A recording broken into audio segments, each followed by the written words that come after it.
आसरी मल्ला पहला। गगन में थाल रव चंद दीपक बने। तारका मंडल जनक मोती। धूप मल आन लो पवन चौरो करे। सगल बन राय फुलंत ज्योति। कैसी आरती होए भव खंडना तेरी आरती। अनहता शब्द वाजंत भेरी रहा। सैस तव नैन नन नैन है तोय को। सैस मूरत न एक तोई। सहस पद विमल नन एक पद गंध बिन। सहस तव गंध एवं चलत मोई। सब में जोत जोत है सोए। तिस दे चानन सब में चानन होए। गुरु साखी जोत प्रगट होए। जो तिस भावे सो आरती होए। हर चरण कमल मकरंद लोभित मनो। अनबिनो आई प्यासा। कृपा जल दे नानक सारंग को। होए जाते तेरे नाम वासा। कीर्तन सुहेले दा ये महावाग अपने विच बहुत वड्डियां गहराइयां ते बुलंदियां छुपाई बैठा है। भारत विच अपने इष्ट दे अगों आरती उतारन दी आदि काल तो प्रथा चली आ रही है। धर्म दे आदि काल तो ऐसा होंदा रहा है। श्रद्धालु लोग, अभ्यासी लोग, रसिक पुरुष अपने इष्ट दी आरती उतारते रहे। थाल दे कुछ दीपक जला के, कुछ पुष्प रख के, कुछ सुगंधित धूपा रख के, कुछ दमड़े रख के या सोने के सिक्के रखे या मोतियां नु रख के आरता उतार दे रहे हैं। पहले मुंह दे अगों थाल घुमाना, फिर चरनां विच थाल घुमाना, फिर सारे शरीर दे अगों थाल घुमाना। इस तरह ये अपने इष्ट दा, अपने देवते दा, अपने अवतारी पुरुष दा पूजन अभ्यासी लोग, श्रद्धालु लोग करते हैं। एक परंपरा करीबन करीबन भारत के तमाम मतां विच मौजूद है, अपने अपने ढंग नाल। गुरमत दा जमाना आया, गुरु नानक दी दुनिया उजागर हुई, आरती ते गायन की है। पर आरती विच गुरु नानक के हाथ दे कोई थाल नहीं है, कोई दीपक भी नहीं है। जब थाली नहीं है तो थाल विच कोई पुष्प भी नहीं है। जब थाल नहीं है तो थाल विच कोई सुगंधित वस्तुआं भी नहीं है। सोने दे सिक्के या आम सिक्के या मोती भी नहीं है। लेकिन आरती उतारन की थी है। धन गुरु नानक देव जी महाराज कहते ने, प्रभु आरती दा थाल ते तू आप संवार के रखे है, गायन मैं करांगा, गावांगा मैं। थाल ते तू आप सजाया है, क्योंकि जितना वड्डा तू है तेरे मुखड़े दे अगों मैं थाल फेरा, तेरे चरनां विच मैं थाल फेरा, ते तेरी पूरी काया दे अगों मैं थाल फेरा, मैं इतना वड्डा थाल कित्थों लियावां। और ऐसा दीपक जो तमाम तेरे मुखड़े दे सामने फेर सकां, तेरे चरनां विच, तेरी काया विच, मैं इतना दीवा भी वड्डा कित्थों लियावां। तेरी तमाम काया दे अगों मैं सुगंधियां निछावर कर सकां, ऐसे धूप दीप मैं कित्थों लियावां। पर प्रभु मैं देखदा अपनी आरती दा थाल ते तू आप ही सवारिया होया है। धन है तू नानक ते केवल आरती गायन करेगा। इस शब्द दा पिछोकड़ है कि यह आरती गायन की धन गुरु नानक देव जी महाराज जगन्नाथपुरी दे मंदिर दे। इस शब्द दा इतिहासक पिछोकड़ यही है। जद आरती हो रही सी, सारे खड़े सन, सतगुर अखीर दे च बैठे। पांडिया ने पूछ लिया, कैसे संत हो तुसी, कैसे साधु हो, आरती विच शामिल नहीं होए।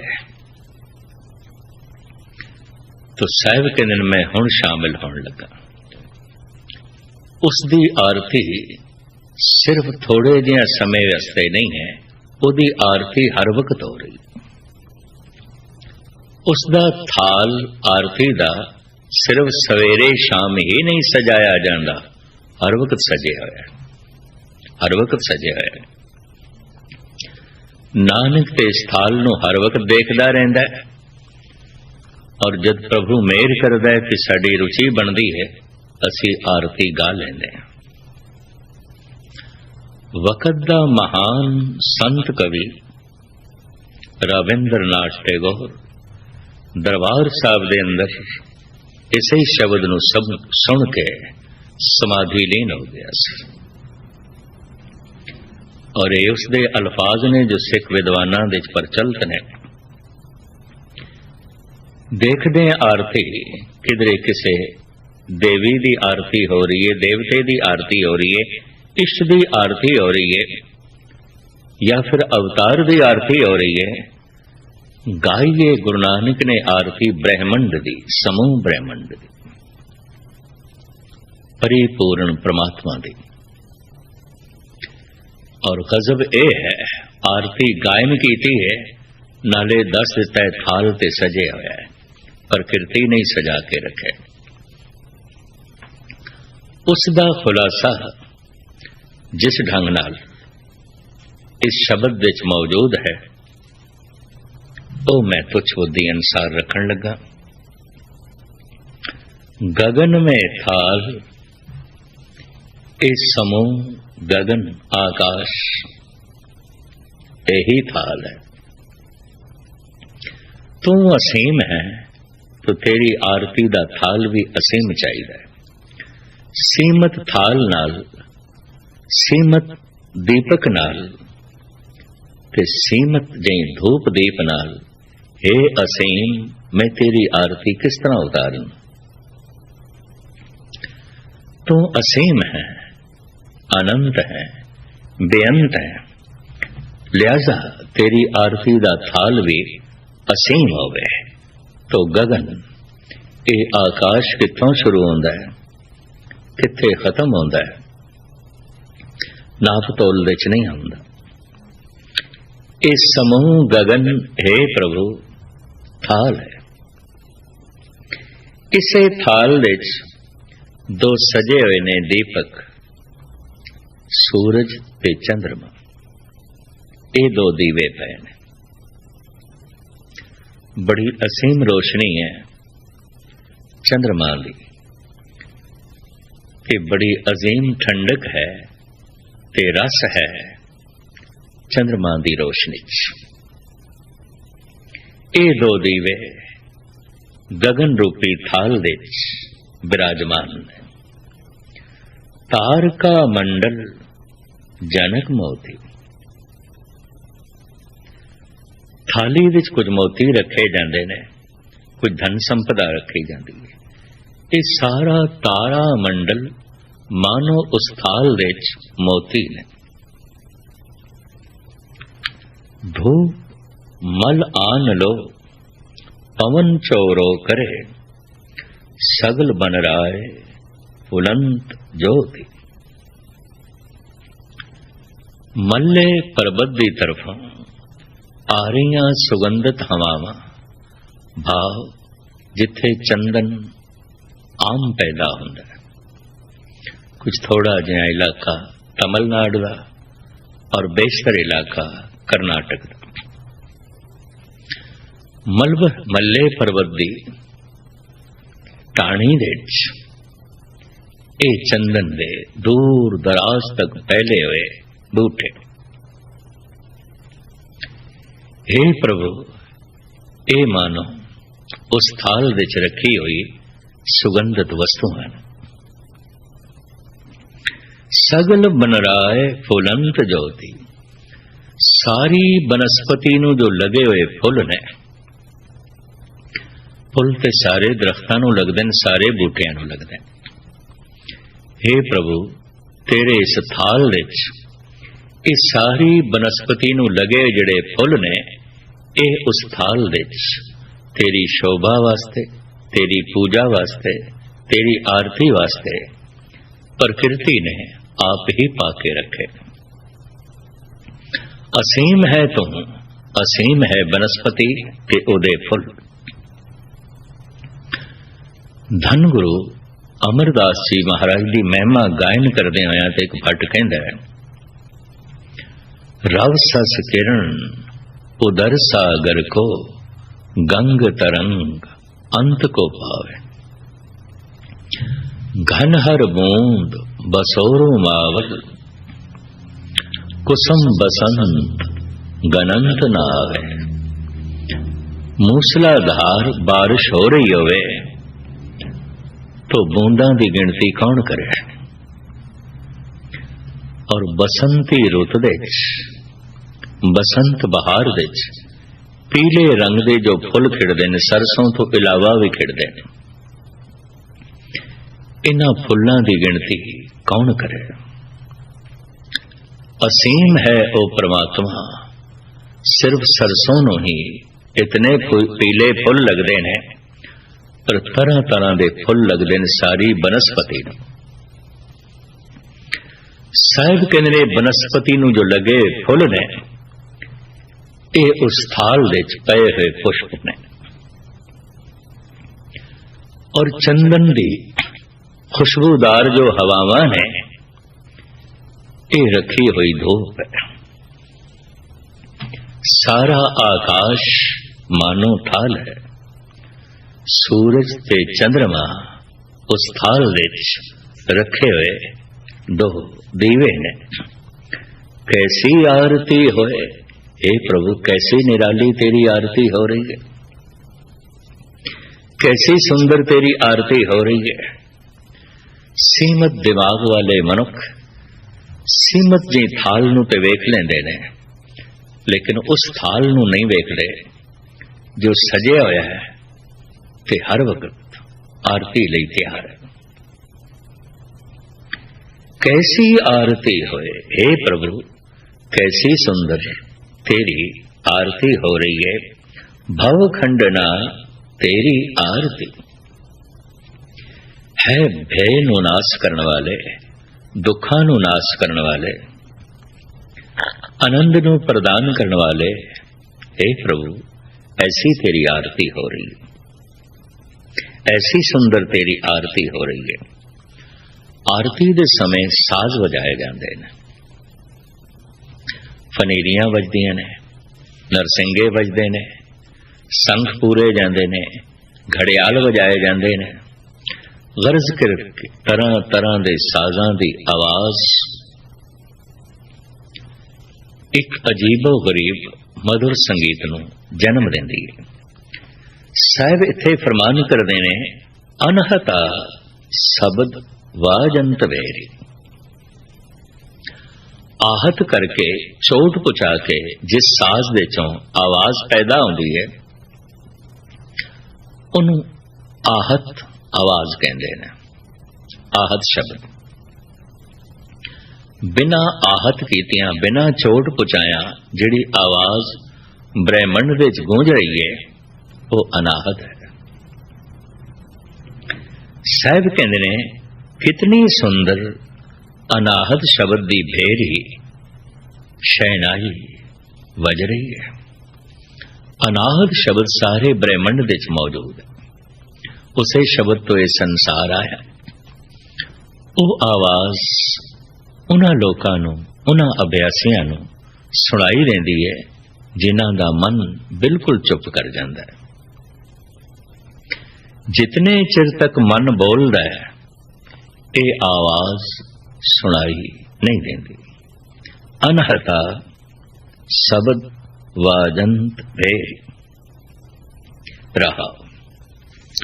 अगां चल के धन गुरु नानक देव जी महाराज इस पावन पवित्र वाक दे परमात्मा दे दो रूपां दी गल करदे ने, निर्गुण दी, सरगुण दी। जिस ढंग नाल वो कहंदे ने बड़े सुंदर बोल ने, सहस तव नन नैन है तोए को। सरगुण स्वरूप दे तेरे हजारां नेत्र ने। मनुखां दी अखियां, पशु पक्षियां दी अखियां, कीड़े मकोड़ियां दी अखियां, इन्हां सारियां अखां दे दृश्य शक्ति तेरी है। तू आप ही वेख रहे हैं। किधरे मनुखां दी अखां राहीं वेख रहे हैं, किधरे पशु पक्षियां दी अखां राहीं वेख रहे हैं। ये दृष्टि सारी दी सारी तेरी है। तेरी शक्ति तो बिना ते अख वेख नहीं सकती। सरगुण स्वरूप दे ये तेरियां अनंत अखां ने, बेशुमार अखां ने, पर निर्गुण स्वरूप दे तेरी कोई अख नहीं है, एक भी अख नहीं है। निराकार जद है तो अख दा ते आकार होंदा है। निराकार रूप दे तेरी एक भी अख नहीं। साकार रूप दे तू अनंत अखां वाला है, अखां वाला। इसको मुराद ये नहीं कि निराकार को देखण दी समर्था नहीं। निराकार तो सारा आकार आया है और उसे निराकार तो अखां आईयां हैं। उसे निराकार तो ए रूप आया है, उसे ही अरूप तो ए रूप आया है। उसे बेरंग तो ये सारे रंग आए ने। उसे ही आजाद तो ये सारी कुल ते जात दा जन्म होया है। मूल रूप दे वो निराकार है, निरंकार है। आकार तो रहत, आकार तो रहत तो ये सारा आकार आया है, ये सारियां अखां आईयां ने। तो निराकार एक महान शक्ति है जो इतनियां सारियां अखां नूं जन्म देंदी। साहिब कहंदे ने साकार रूप दे तू बेशुमार अखां वाला है, पर निराकार रूप दे तेरी कोई अख नहीं, तेरी कोई अख नहीं। सहस तव नैन नन नैन है तोय को, सहस मूरत नना एक तोय। साकार रूप दे तू अनंत मूर्तियां वाला है, तेरी मूर्त है। ये पहाड़, ये सूरज चंद तारे, ये पशु पक्षी, ये मनुख, ये वनस्पति सब तेरियां मूर्तियां ने। जेता रूप काया तेरी, ये जितना रूप दिखाई दे रहा है तेरी मूर्ति है। मूर्ति पूजक नो जिस दिन सारा ब्रह्मंड उसकी मूर्ति दिखाई देवे तो मूर्ति पूजा उसे दिन ही सफल समझनी चाहिए। सूक्ष्म तो छोटे तो शुरू की सी, सीमित तो पूजा शुरू की सी, असीम तक अपड़ गया सारा ब्रह्मंड। हुण उसे दी मूर्ति दिखाई दे रहा है। सगल भवन की मूर्त एका, मुख तेरे टकसाला। इसे वास्ते गुरु नानक देव जी महाराज कहते ने जब अपनी मूर्त साकार रूप दे तू आप बनाई है, मैं कौन हाँ तेरी मूर्ति बनाने वाला। आपी ने आप साजे, आपी ने रचे ना, अपनी साजना उसने आप की है। तो इस तरह सरगुण स्वरूप दे तू असीम अनंत मूर्तियां वाला है। निर्गुण स्वरूप दे तेरी कोई मूर्त नहीं, एक भी मूर्त नहीं। सैस मूरत नना एक तोई, सैस पद बिमल नन एक पद गंध बिन, सैस तो गंध एवं चलत मोई। सरगुण स्वरूप दे तेरे अनंत पैर ने, दो दो पैर मनुखां नूं तो दिते ने, चार चार पैर पशुआं नूं दिते ने, दो दो पैर तो पंछियां नूं भी दिते ने। पता नहीं कितने पैर ने जिन्हां पैरां नाल तो विचर रहे हैं, टहल रहे हैं। ये पैर सारे ही तेरे ने, ब्रह्म दृष्टि। ये सारे चरण तेरे ही ने, तू ही चल रहे हैं। किधरे दो पैरां नाल, किधरे चार पैरां, किधरे मनुख दे दो पैरां नाल चल रहे हैं, किधरे पशु दे चार पैरां नाल तू चल रहे हैं। साकार रूप दे तेरे अनंत पैर ने, पर निराकार रूप दे तेरा एक भी पैर नहीं, एक भी पैर नहीं। साकार रूप दे तेरियां अनंत नासका है, नक, गंध, सूंघण शक्ति। पता नहीं तो कितनी नासका रखता है। नासका परमात्मा ने मनुखा नूं ते दिती है, पशु पक्षियां नूं भी दिती है। कीड़ी सब तो छोटा आकार रख रही है, पर सूंघण शक्ति ते उहदी बड़ी प्रबल है। बड़ी दूर तो सूंघ लैंदी है, इत्थे घिओ पिया, इत्थे शक्कर पई है। हालांकि मनुख दे कोल नासका बहुत वड्डी है। एक छोटी जी कीड़ी तो हजारां गुणा वड्डी ते मनुख दी नासका है। सारा शरीर ते बहुत वड्डा है, पर इतनी वड्डी नासका दे च भी सूंघण शक्ति इतनी प्रबल नहीं है जितनी कीड़ी दे नक दे सूंघण दी शक्ति है। साकार रूप दे हे मेरे परमात्मा, तू बेशुमार नासका रखदा है, पर निराकार रूप दे तेरी एक भी नासका नहीं, तेरी एक भी गंध नहीं। तू इस तरह का परिपूर्ण परमात्मा है कि तेरे ये चलत वेख के नानक मोया गया है। यूं चलत मोही, तेरे चलत देख के, तेरे कौतक देख के मन मोया गया है। निर्गुण रूप दे तेरी कोई मूर्ति नहीं, सगुण रूप दे अनंत मूर्तियां वाला। फिर आगे सतगुरु कहते सब में जोत, जोत है सोए तिस दे चानन, सब में चानन होए। सारियां विच उसे दी जोत है। इनू धन गुरु गोबिंद सिंह जी महाराज इन फरमान करते ने, हस्ती कीटी त्रिड़लो आदम, एक अखंडत बसे अनादम। कीड़ी तो लेके हाथी तक, जर्रे तो लेके सूरज तक अखंड रूप दे हे प्रभु तेरी ज्योति कम कर रही है। सब में जोत, जोत है सोए तिस दे चानन, सब में चानन होए। उसे दी जोत करके, उसे दे चानन करके सारियां दे चानना है। उसे दी शक्ति करके सारियां दे पैर गतिमान ने, सारियां दी नासका कम कर रही है, सारियां दे नेत्र कम कर रहे ने, सारियां दे हथ कम कर रहे ने, सारियां दी ये जीवन चेतना जो कम कर रही है, सारियां दे उसे इक्के दी जोत है। लहरां चाहे छोटियां ने ते वड्डियां ने, पर सारियां दे सागर दा ही पानी है, सागर दा ही पानी।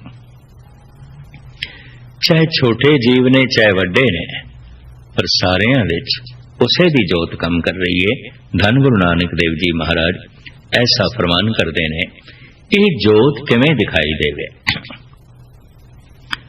दो अखां असीं खोलने हां, सूरज दी जोत, सूरज दा चानना दिखाई देण लग पैंदा। प्रभु दा प्रकाश किवें दिखाई देवे। ये जोत जो सारियां दे अंदर है, ये किवें दिखाई देवे। तो सतगुर दसते ने गुर साखी जोत प्रगट हो। साखी कहते ने साक्षी नो, अगर गुरु साक्षी हो जाए, गुरु नू विचोला बना लईए, गुरु दा दामन प्रगट पकड़ लईए, ये जोत प्रगट हो जाती। गुर शब्द दे जप नाल ये जोत प्रगट हो जाती है, क्योंकि चानना ते मौजूद होवे ते मैं अखां बंद कर लवां तो चानना नहीं दिखाई देंदा। इसे तरीके नाल चेतना सुखड़ी हुई है, अचेत है। शब्द दे जप नाल जैसे चेतना जागदी है, ये जोत सारियां विच दिखाई देंदी है। जो तिस भावे सो आरती होए। ए प्रभु, जो तेरी रजा है, जो तेनू भावदा है, ऐसा जगत विच हो रहा है, ऐसी तेरी आरती हो रही है। अखीरलियां पंक्तियां, हर चरण कंवल मकरंद लोभित मनो, अनदनो मोहि आही प्यासा। हे प्रभु, तेरे चरण कमल समान ने, इन्हां विच बहुत भारी मिठास है, मकरंद है। दरअसल पैरां ते खड़ा है सारा शरीर, गुणा ते खड़ी है सारी परमात्मा दी होंद। एक एक गुण विच बड़ी मिठास है, बड़ा रस है। प्रेम अपना रस रखदा है, ज्ञान अपनी महिमा रखदा है, समदृष्टि विच महा आनंद है, दया विच बड़ी भारी कोमलता है, और निर्वैरता विच बहुत बड़ा भाईचारा है। एक एक गुण बहुत बड़ी महिमा रखदा है। इस वास्ते साहिब कहंदे ने, तेरे एक एक गुण विच बड़ा रस है। हर चरण कवल मकरंद लोभित मनो, मेरा मन लोभी उस रस वास्ते मंग करदा है। अनदनो मोहि आई प्यासा, दिन रात मेरे मन विच यही प्यास है, यही तड़प है। इस वास्ते धन गुरु नानक देव जी महाराज इस शब्द की अखीरली पंक्तियां च अरदास करते ने, कृपा जल दे नानक सारंग को, होए जाते तेरे नाय वासा। इस वास्ते तू अपनी बख्शिश दा पानी, अपनी बख्शिश दा जल नानक पपीए दे मूंह विच पा, ताकि जन्मां जन्मांतरां दी प्यास बुझ जाए ते नानक दी आस पूरी हो जाए।